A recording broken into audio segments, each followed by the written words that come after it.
안녕하십니까 여러분. 저는 오늘 서울 양천구 신월동에 와 있습니다. 한성교회라는 곳에 와 있는데요. 묵상을 사랑하는 귀한 자매님을 만나러 또 이곳에 와 있습니다. 우선 자기소개를 좀 해주시죠. 저는 97년생이고요. 한성교회에 다니고 있는 청년 강다은입니다.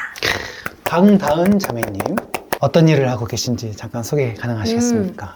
저는 음악을 전공했어요. 플룻 전공했거든요. 네. 그래서 악기 수업하고 아이들 가르치기도 하고 오케스트라 활동과 이런 앙상블 활동을 겸하면서 네, 지내고 있습니다. 그러면 그 오케스트라 활동, 앙상블 활동이라는 것은 구체적으로 어떻게 구성이 되는 거예요? 어디에 속해 있는 거예요? 아니면? 제가 대학원 졸업하고 나서 메이 심포니 오케스트라라는, 그래서 메이의 그 약자가 미션, 아트, 유스 이렇게 해가지고 선교적인 단체였어요. 네네. 그래서 그 오케스트라에서는 같이 묵상하고 나눔도 하면서 찬양으로 또 복음을 전하는 그런 클래식 오케스트라 팀이었었어가지고 네. 거기 수석 연주자로 활동도 했었고 앙상블은 이제 대학교 졸업하고 마음이 맞는 친구들과 모여서 팀을 결성해가지고 연주 활동하는 오케스트라는 네. 지금 이제 그만두어진 상태이긴 합니다. 아, 네. 그만두셨지만 지금 앙상블 활동은 계속 하시고, 네. 그리고 평소 삶은 아이들 가르치시고 레슨을 하시는 거죠? 네, 맞아요. 플룻 레슨? 네, 방과후에서 아이들 개인 지도도 하고 오케스트라 이런 파트 지도도 하고. 보통 레슨을 한다 하면은 어떤 식으로 진행하세요? 그래서 학원에서 이제 연주 준비하는 아이들 음. 가르치기도 하고요. 학원에서 연주를 준비한다? 맞아요. 그러니까 학원 같은 아카데미에서 네. 취미로 하는 아이들 중에서도 연주 기회를 주면 좋으니까 아, 네네. 네, 그렇게 연습시켜서 좀 연주를 할 수 있는 커리큘럼이 잘 돼 있는 학원이 있어요. 그런 데서 수업을 하기도 하고, 개인적인 학생으로는 뭐 취미분들은 편하게 그냥 실력 향상과 음악을 좀 즐길 수 있는 정도의, 아이들. 네, 아이들도 있고 어른. 성인도 있고 좀 욕심이 난다, 재능이 좀 있다 하면은 콩쿨도 좀 준비시켜보고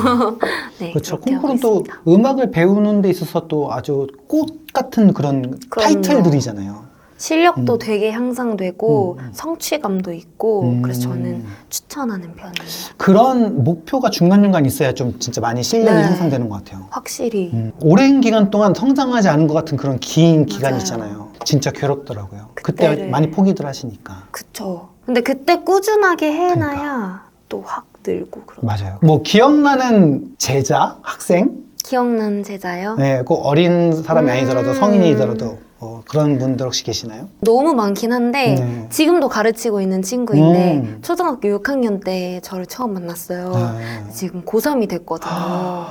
오랜 근데도- 기간을 거의 네. 6년이네요? 아까 말씀하신 대로 실력이 되게 늘 때도 있지만 그 아이의 성장 과정에 따라 내가 이거 왜 하지 싶을 때에도 그래도 꾸준히 음악을 하긴 했었거든요. 저랑 수업을. 그러면서 되게 많이 성장하는 걸 보고, 또 음악 수업만 한 게 아니라 이런 대화들을 하면서 맞아요, 맞아요. 삶적으로도 많이 친해진 기분이고 열심히 잘 따라와 준 친구가 마음에 생각나는 것 근데 같아요. 근 6년이면은 뭘 해도 친해질 것 같은데요? 그렇죠? 그쵸. 그런 사람들 대부분 이제 신앙인들과 함께 많이 그런 걸 하셨나요? 음악 활동은 아무래도 이제 마음이 맞는 사람과 함께 하는 게 중요하다 보니까 신앙이 있으신 분들과도 많이 접하게 됐던 것 같고, 레슨 같은 경우에는 그것과는 상관없이 배움에 의한 만남이니까 다양하게 만났던 것 같아요. 뭐 오케스트라 활동 자체도 어쨌든 선교단체였으니까, 네, 맞아요. 기독교단체였으니까 아마 더 그러셨을 것 같고. 제일 좋아하는 연주곡? 클래식 연주곡이요? 무엇이든요. 저는 플룻으로 연주하는 건 정말 다 좋아하긴 하는데 제가 얼마 전에 선교 가서 특송으로 한 하나님의 은혜라는 곡이 있는데 그 찬양 개인적으로 정말 좋아합니다. 근데 하나님의 은혜라는 제목이 워낙 많아가지고 한량없는 네, 맞아요. 와, 연주곡으로 되게 많이 불리우는 곡인 것 같아요, 이 곡이. 맞아요. 교회에서도 많이 특성으로 또 하십니까? 네. 교회에서 이런 특별한 연주를 부탁받을 때 마음이나 이런 것들은 좀 어떠세요? 준비 같은 건 어떻게 하세요? 사실은 부담이 또 많이 되는 자리인 것 같아요. 그러니까 전공이기 때문에 너무나 멋지게 당연하게 잘해야 되는 건 기본이지만 이 특송의 시간을 통해서 또 하나님께 예배하게 되는 마음을 가져야 된다고 생각하거든요. 저도 그렇고 그 특송을 함께 들으시는 분들도 그렇고 그래서 제가 되게 깨끗해야 되고 정말 하나님 앞에 이 찬양을 온전하게 올려드릴 마음의 준비가 되어 있어야 된다 생각을 해서 묵상을 오히려 많이 하게 되는 것 같아요. 연습 같은 건 이게 기본이고 마음이 전달되고 하나님께 올려드리는 향기로운 제사가 돼야 된다. 어떤 나의 어떠함이 끼거나 그게 두려움이 됐든 뭐 조금의 자랑이 되었든 어떤 실수가 있든 그런 것 없이 정결하게 찬양을 올려드리려고 하다 보니까 사실은 고민이 될 때도 많고 부담도 많이 되고 그런 점도 있는 것 같아요. 교회에서 자주 하시는 편이세요? 어떠세요? 교회라는 공동체에 한정되어 있다기보다는 뭐 선교를 간다거나 어디 모임에 초청을 갔을 때 악기 한다고 하면 그래도 비교적 또 제 악기는 들고 다니기가 쉽잖아요. 네네. 그러니까 좀 요청을 많이 받는 편이라서 그렇네요. 그럴 때마다 너무나 당연하게 잘해야 되는 거 플러스 좋은 성품과 이 신앙의 마음을 가지고 해야 된다는 그런 준비된 자세가 항상 필요한 것 같다. 생각을 합니다. 아무래도 예술을 하시는 분들은 확실히 물리적으로 또는 지식적으로나 확실하게 전달되어진다라는 느낌을 좀 더 감각적으로 뭔가 좀 더 뭐랄까요 예술적으로 좀 더 해석을 하고 또 인지하잖아요. 맞아요. 그러니까 그런 것들을 준비한다라는 게 이게 무형의 것이라 말로 하는 게 아니잖아요. 자, 이것은 플룻이고 하나님께서 이 플룻으로 영감 받으시면 이게 아니니까 뭔가 맞아요. 이렇게 전달하는 것을 준비한다는 것도 되게 어떻게 보면 그쵸. 어려운 부분일 것 같아요. 그리고 저는 이게 가사가 있는 악기가 아니잖아요. 노래는 전달력이 되지만 음률로 표현을 해야 되기 때문에 음악적인 구성을 짤 때도 여긴 좀 잔잔하게 그다음에 여기는 클라이막스를 쌓아서 조금 더 약간은 화려할 수 있는 무언가를 더해서 이게 우리가 예술을 향유하는 이유가 그게 또 아름답고 이렇게 매력적이게 느껴지니까 훅 마음을 올리게 되는 거잖아요. 그런 스킬도 좀 생각하면서 또 그거에만 취해 있지 않으면서 이런 것들을 잘 조화롭게 은혜롭게 준비하는 것에 참 많은 심혈을 기울이게 되는 것 같아요. 은혜의 느낌, 이 충만의 느낌을, 감각의 느낌을 전달하기 위해서 사실 연주자들은 맞아요. 이 디테일한 씨름을 하고 있다. 엄청 하죠. 네.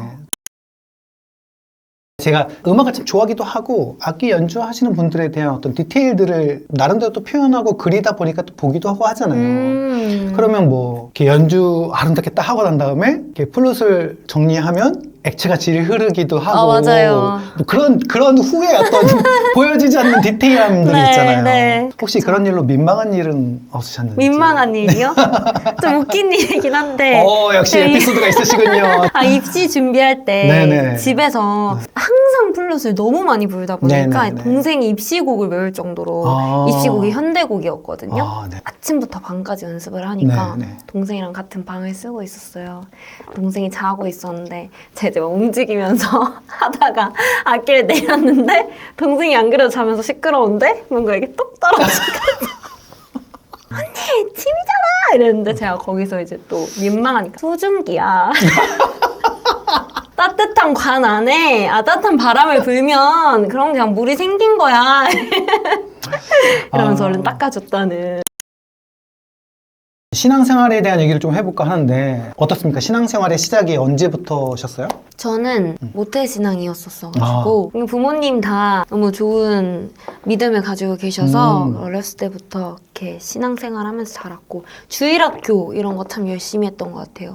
조금 비교적 큰 교회였는데 저는 어렸을 때 찬양율동팀 되게 오래 했었어요. 그런 거 좋아해서 문화, 선교 이런 그런 것들 관심이 많아가지고 한참 다은자매 중고등부 시절에 네. 찬양팀, 율동 막 이런 거 되게 맞아요. 유행이었잖아요. 하이디온 막 이렇게 네, 하면서. 맞습니다. 한참 제가 생각했을 때도 저희 학생들이 찬양팀 해가지고 율동 엄청 열심히 했던 기억이 있거든요. 맞아요. 이런 성경 공부 대회, 뭐 큐티 학교 이런 거 어렸을 때 많이 있었잖아요. 어린이 성장반 뭐 이런 것들 하면서 교회 생활을 열심히 했던 것 같아요. 즐겁게. 그리고 이 한성교회는 언제부터?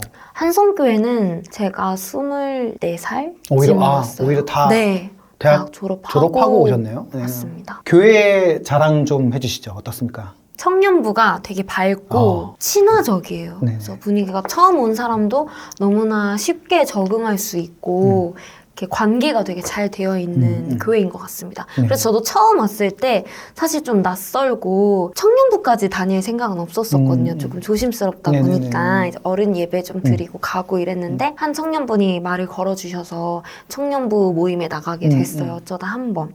근데 보통은 이제 낯선 사람이니까 이렇게 잘 챙겨주기가 쉽지 않잖아요. 맞아요. 한계가 있을 텐데 제가 처음 간 날 한 10명을 인사받았어요. 와. 네. 그리고 그 정도로 되게 교회 잘 적응해서 다니고 있는 분들과 잘 맺어주고 또 관계를 잘 쌓아주시고 이렇게 해서 마음을 많이 열게 됐던 것 같아요. 이게 사실은 되게 쉽지 않거든요. 네. 특히 이렇게 큰 교회는 더욱더 쉽지가 않은데 첫날 왔는데 10명이 말을 걸어 있었다. 이건 진짜 네. 엄청난 일이네요. 그래서 저도 교회를 또 정하고 이런 데 있어서 말씀과 이런 것도 정말 중요하지만 사실 이 공동체 맞아요. 생활도 중요하잖아요. 그런 부분에 있어서 되게 음. 좋았던 기억이 있어서 이제 지금까지 쭉 적응하고 잘 다니고 있는 것 같아요. 네.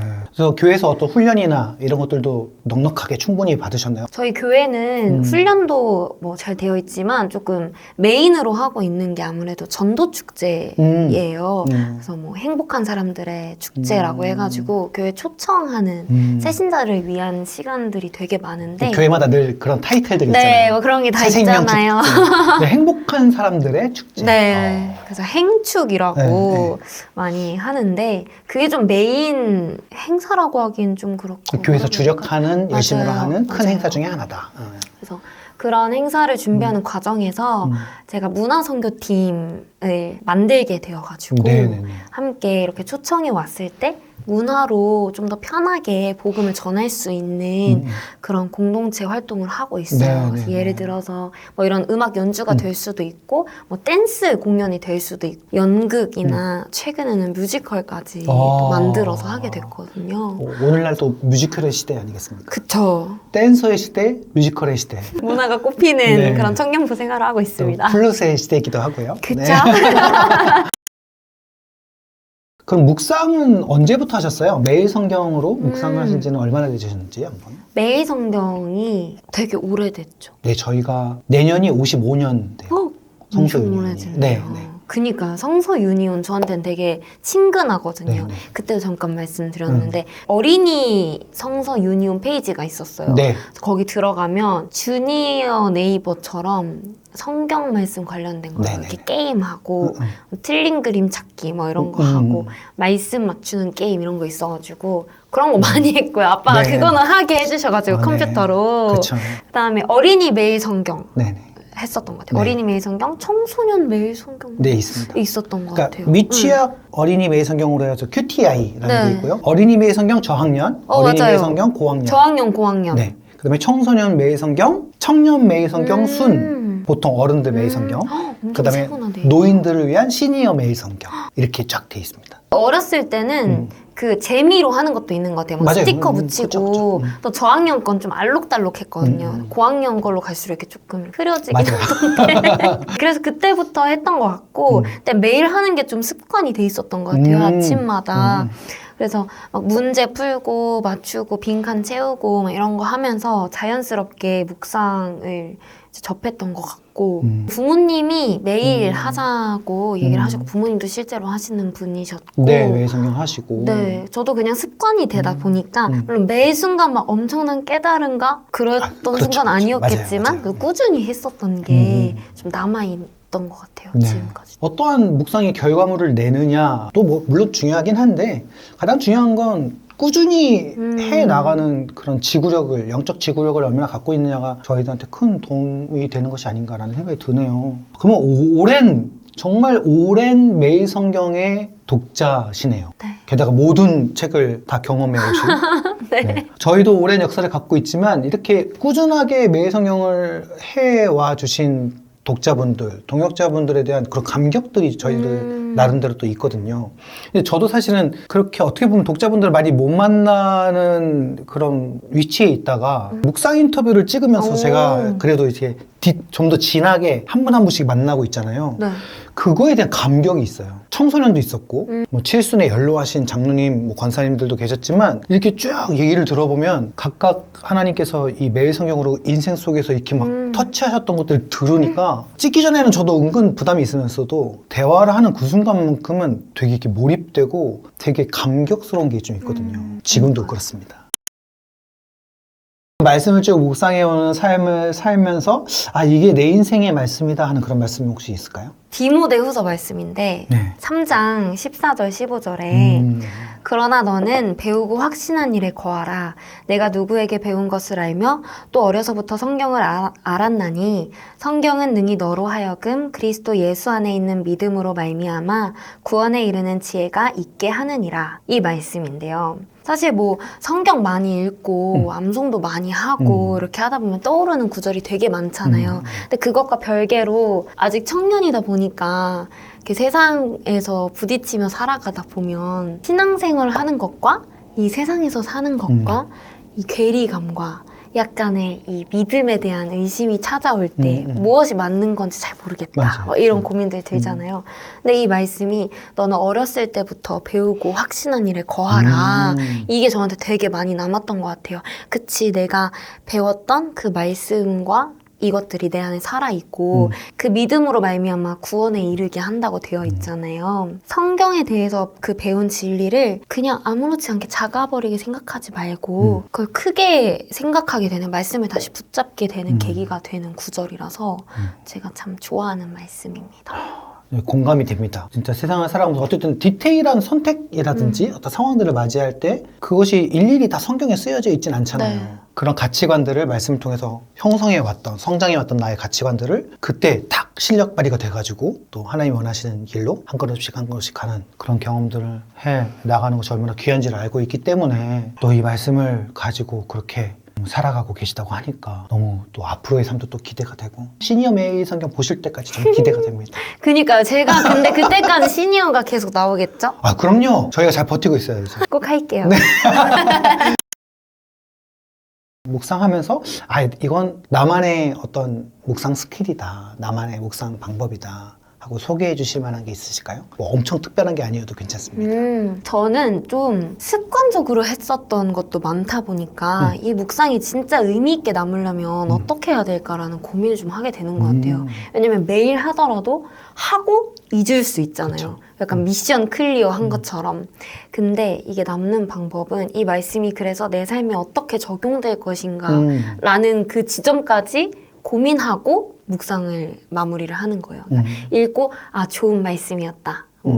이렇게 해야겠다. 이런 느낀 점에서 단순히 멈추는 게 아니라 그래서 이 말씀을 오늘 나는 어떤 실천점으로 할 것인가 라는 그 고민까지 끌어와서 행동하는 게 되게 중요한 것 같은데 그것까지 하다 보면 말씀을 하루 종일 좀 곱씹게 되고 뭐 예를 들어서 오늘 말씀 그 매일 성경도 하고 왔거든요. 네네. 근데 요한복음에 아버지를 기쁘시게 하는 자는 항상 아버지와 함께 있다 이렇게 하신 예수님 말씀이었는데 그치 하나님 기쁘시게 하면서 하나님과 오늘 하루도 함께 거하고 싶다 이렇게 느낄 수 있잖아요. 근데 거기서 멈추는 게 아니라 그 막연한 표현에서 네, 한 단계 더 가서 실질적인 적용으로 하나 나아가는 거죠. 네. 그래서 저는 오늘 하나님을 기쁘시게 할 일 한 가지를 지금 하려고 계속 생각 중입니다. 이미 하나 하셨습니다. 어떤 거죠? 저 커피 사주셨잖아요. 그러니까 디테일한 어떤 한 가지를 꼭 하려고 네. 결심을 한다라는 것이죠. 뭐 적용이라고 쉽게 말할 수도 있겠지만 네. 그러나 디테일한 뭔가를 꼭 네. 하려고 한다라는 것은 되게 중요한 부분이 아닌가라는 생각이 드네요. 적용이라는 측면이 어떻게 보면 되게 어렵잖아요. 그쵸. 네. 그러나 그렇게 말씀을 어려워요. 읽고 막연하게 끝나는 것이 아니라 디테일한 뭔가를 하나를 네. 붙들어서 글로 읽었던 말씀이 구체화되어지는 삶의 경험들을 네. 하고 있다. 이런 방법들 뭐 또 하시는 분들도 많이 또 있으실 수 있겠지만 혹시나 잊어버리셨거나 처음 들으셨다면 한번 실천해 보시는 것도 좋을 것 같습니다. 묵상하면 방금 이렇게 적용 같은 거 했잖아요. 네. 연관된 인상 깊었던 일들이 있을까요? 묵상과 연결된? 그 오케스트라 네. 활동을 할 때 기본적으로 다 크리스천 분들이 모여서 활동을 하다 네. 보니까 그 안에서 거기서- 묵상도 한다고 하셨죠? 네, 맞아요. 묵상을 매일 하고 매일 같은 본문을 하고 이렇게 올리는 그런 것들이 있었어요. 근데 저는 그런 거 하면 숙제는 꼭 하는 편이라서 하루라도 빠지고 싶지 않은 거예요.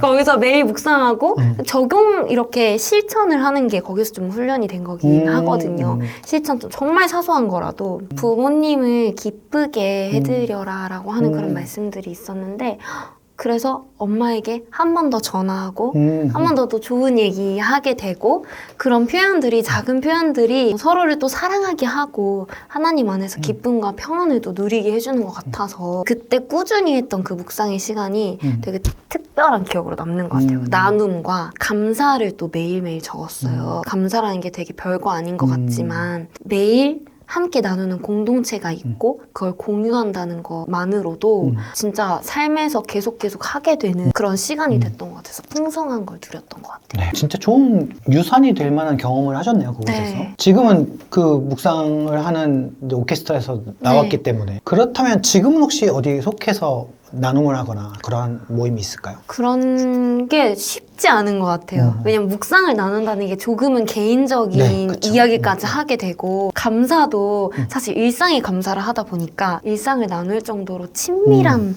어떤 일정한 소속감이 있는 공동체가 있어야 하는데 저희 교회가 좀 크다 보니까 팀이 좀 잘 바뀌기도 그쵸. 하고 네. 또 마음을 이렇게 나누고 꾸준히 하는 게 더 쉽지 않잖아요. 그래서 지금은 그런 모임 공동체가 있지는 않은 것 같아요. 좀 고민 중인데 이제 동생이 3명 있거든요. 동생들과 함께 저까지 합치면 4명이니까 한번 해볼까 하는 3,4가 또 있는. 피해자 3,4가 있습니다. 아, 그렇군요. 콩누나의 입시 준비로 힘들었던 썰을 풀 수 있는 동생들이 많습니다. 아, 가족들과 나눔하거나 또 뭐 가정 예배 통해서 뭐 드리거나 네. 하는 분들도 많으시니까. 맞아요. 저희가 또 매일성경 본문 안에 또 가정 예배 본문이 또 있고 그러다 보니까 또 그렇게 하시는 분들도 많으시더라고요. 네.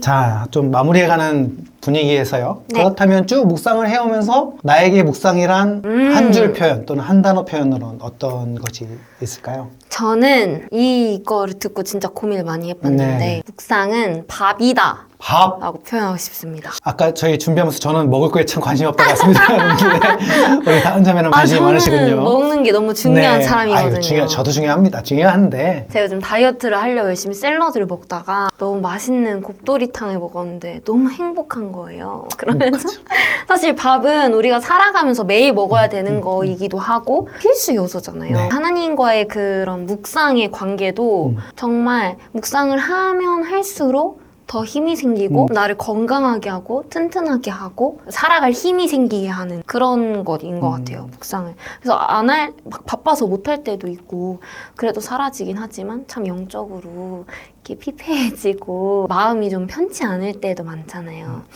다른 생각들이 내 안에 들어오고 그럴 때는 하나님이 나를 보시는 그 관점으로 나의 삶을 바라볼 수 없게 되고 나의 정체성도 흔들리고 믿음이 약해질 때도 많은데 그럴 때 또 말씀 묵상을 하면 다시 바르게 살아갈 힘을 얻는 것처럼 되게 든든한 밥인 것 같아요. 이게 또 밥이 진수성찬도 있고 엄마 밥도 있고 그러니까 매일 먹는 밥도 있고 때로는 막 대충 또 때우는 밥도 있고 이러니까 네. 그래서 저는 묵상을 밥이라고 얘기할 때 가끔씩은 큐티를 심플하게 하셔도 된다. 그럼요. 전 되게 네. 다양한 방법이 많은 것 같아요. 그러니까 앉아서 네. 매일 성경을 할 수도 있지만 네, 그렇죠. 때로는 네. 전 이 묵상 인터뷰 보면서도 네. 은혜를 많이 받았거든요. 아유, 감사합니다. 저런 분들은 저런 삶에서 이렇게 하나님과 관계 맺으며 이 묵상에서 이런 걸 느끼며 살아가는구나 해서 배우기도 하니까 네, 바쁘신 직장인 분들은 너무 바쁠 때는 출퇴근하실 때 저희 데일리로 올라오는 홈페이지 팟빵과 유튜브를 통해서 올라오는 하루하루 낭독하셨잖아요. 낭독과 그 해설 그걸로 이렇게 하시는 분들도 계시거든요. 그래서 여러 모양으로 큐티를 네. 하실 수 있는 밥의 모양이다. 이렇게 정리를 해 주셨습니다. 자, 이제 인터뷰를 마무리하면서요. 오늘 촬영한 소감 한번 얘기해 소감이요? 주시죠. 네. 정말 즐거웠어요. 네. 너무 좋은 것 같아요. 하나님 나라를 살아가는 이 사람들의 이야기잖아요. 네, 그렇죠. 묵상이라는 게 제가 아까 밥이라고 표현했듯이 하나님께서 주시는 그 영적인 공급을 받고 살아가는 그 사람들, 세상을 똑같이 살고 있지만 다른 나라를 소망하며 믿음으로 사는 그런 이야기들을 정말 편하고 즐겁게 나눌 수 있어서 귀하고 감사한 시간이었고 사실 이 인터뷰 요청 받은 지 한 2주 정도 됐나요? 그렇잖아요. 네, 네. 그 2주 동안 묵상을 강박적으로 놓치면 안 된다는 생각이 마음이 안 돼 있으면 뭔가 인터뷰 안 될 것 같고 진솔하지 못하니까 이런 걱정이 있었는데 네. 너무 더 좋았어요. 그래서 네, 오늘 이렇게 강다한 자매 만나서 또 묵상에 대한 깊은 이야기들을 또 나눠보았고요. 또 살아가는 얘기도 이렇게 허심탄회하게 얘기해 주셔서 너무 감사하고, 여러분들도 우리 다은 자매의 묵상 스토리를 보시면서 도전도 함께 누려주시면 좋겠고, 또 힘을 얻어서 더욱더 묵상의 삶을 함께 잘 살아가셨으면 좋겠고요. 저희 오늘 인터뷰는 이렇게 마치도록 하겠습니다. 안녕!